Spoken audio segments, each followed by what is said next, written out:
छत्तीसगढ़ में एक डैम है, गोपालपुर डैम। सुबह सुबह गांव के कुछ लोगों को पानी पर कुछ तैरता हुआ नजर आता है। पास जाकर पता चलता है कि ये तो किसी शरीर के टुकड़े हैं। जी हाँ दोस्तों, ये दिल दहला देने वाली घटना है जिसमें एक व्यक्ति के शरीर के 17 टुकड़े कर उसे फेंक दिया गया। कौन था ये शख्स, क्या कहानी है, चलिए जानते हैं आज के इस क्राइम रिपोर्ट में। स्वागत है हमारे चैनल पर और आप देख रहे हैं हमारी news crime series crime report. दोस्तों, इस कहानी में 3 किरदार हैं, राजा खान, रेहाना और वसीम। रेहाना और वसीम एक दूसरे से प्रेम में थे। दोनों की मुलाकात एक ट्रेन के सफर पर होती है।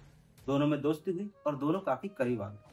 दोस्तों, यहाँ तक तो आपको लगेगा कि जब दोनों में प्यार है तो फिर इस तरह से हत्या कैसे हो गई।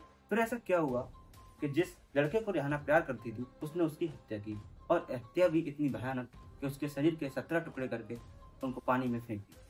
तो दोस्तों, कहानी की और पीछे जाती है जब रेहाना का अफेयर किसी और से था। यहाँ एंट्री होती है तीसरे किरदार की।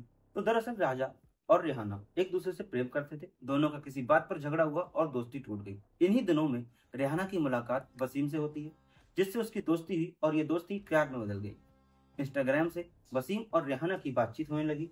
इस दौरान दोनों में संबंध इतने गहरे बन गए कि रेहाना ने वसीम का एक न्यूड वीडियो भी रिकॉर्ड कर लिया।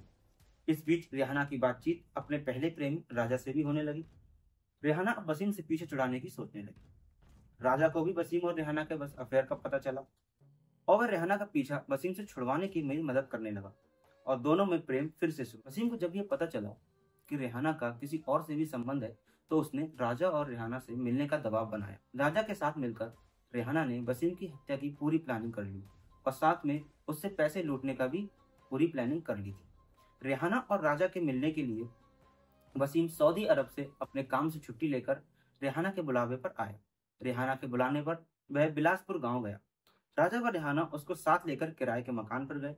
दोनों ने मिलकर धारदार हथियार से उसके शरीर के 17 टुकड़े किए और उसके शरीर के टुकड़ों को घर के फ्रीजर में रखा। अगले दिन आधे टुकड़ों को एक स्कूल बैग में भरकर गोपालपुर बांध में फेंक दिया।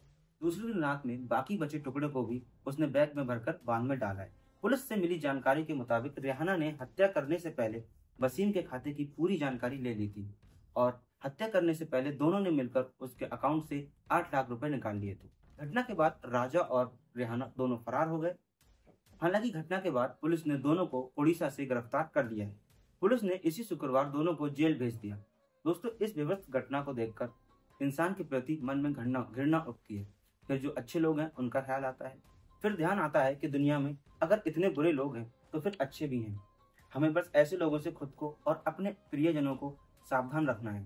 तो दोस्तों, आपका इस घटना पर क्या राय है, हमें कमेंट बॉक्स में बताइए। वीडियो को लाइक कीजिए और दोस्तों में शेयर कीजिए और ऐसी ही क्राइम रिपोर्ट के लिए हमारी सीरीज क्राइम रिपोर्ट देखते रहिए। चलिए मिलते हैं अगले वीडियो में। बहुत बहुत धन्यवाद।